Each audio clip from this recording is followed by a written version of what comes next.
Hello， 大家好，这里是南南车语。今天给大家介绍的小伙伴被很多媒体称为芜湖迈巴赫，是因为厂家在研发它的时候真的购入了一台迈巴赫来学习。那么它就是上市1小时大定3.5万台的奇瑞风云 A9L。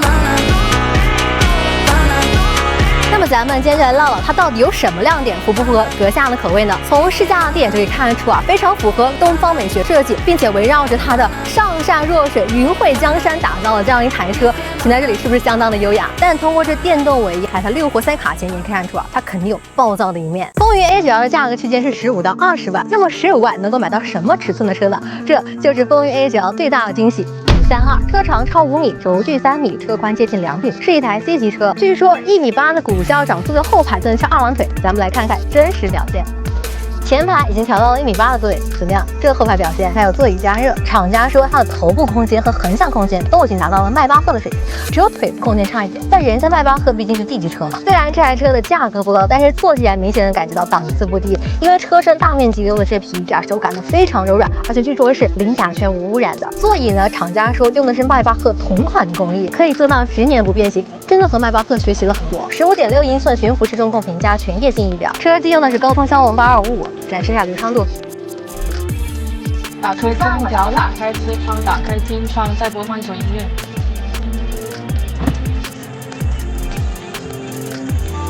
好的，已全部搞定。无线充电，50瓦的。这车的音响就有意思了，是奇瑞自研的，叫做博雅之音。这名字你细品，我听起来音质也是非常不错的。在这个价位里，我能达到90分。加上这个双层隔音玻璃，你会得到一个非常好的品体验。座椅加热、通风按摩这些都有的，在某一些配置里呢，副驾还有零重力座椅，这对于你的妻子亲友体验感都非常好。但可惜咱们这还没有，就没办法给大家体验了。风云 A9L 搭载的是鲲鹏超能电混 CDM 6.0插混系统，纯电续航260公里，综合续航更是超过了2500公里，快充也只需要不到15分钟就能从30%升到80%。奇瑞在发动机、混动系统这一块一直都挺有硬实力的。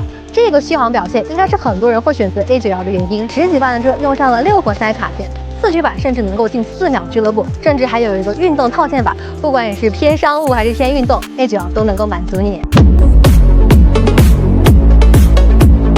A9L 用的是前双叉臂加后高阶5连杆，没错，有个高阶。那么它到底高阶在哪呢？我在城市高速乡道开下来呢，就感觉正常开它从容平稳，因为它用的不是传统的橡胶减震，而是液压减震，并且用了 CDC 电磁悬挂加路面预瞄，导致它这个巡航平稳度在这个价位内非常能打。激烈驾驶支撑稳健 ，IPS 转向很顺手。今天这个山路被它这样一台 C 级车拿捏的死死的，所以说 A9L 的底盘和它的外观一样，都是有运动商务2种性格。它的辅助驾驶没有用激光雷达，用的是双目摄像头，支持辅助泊车、记忆领航和高速 NOA。在15万到20万的这个价格区间里我觉得奇瑞风云 A9L 的这个竞争力还是比较强的，对于比亚迪汉、吉利的新耀8、E8都有较强的冲击力。特别是考虑到它的空间配置和价格，以及奇瑞这个品牌的可信度，这台车都绝对值得被纳入购车备选名单。但入门款各方面的配置都比较低，如果你的预算没那么紧，我还是建议你选择中高配。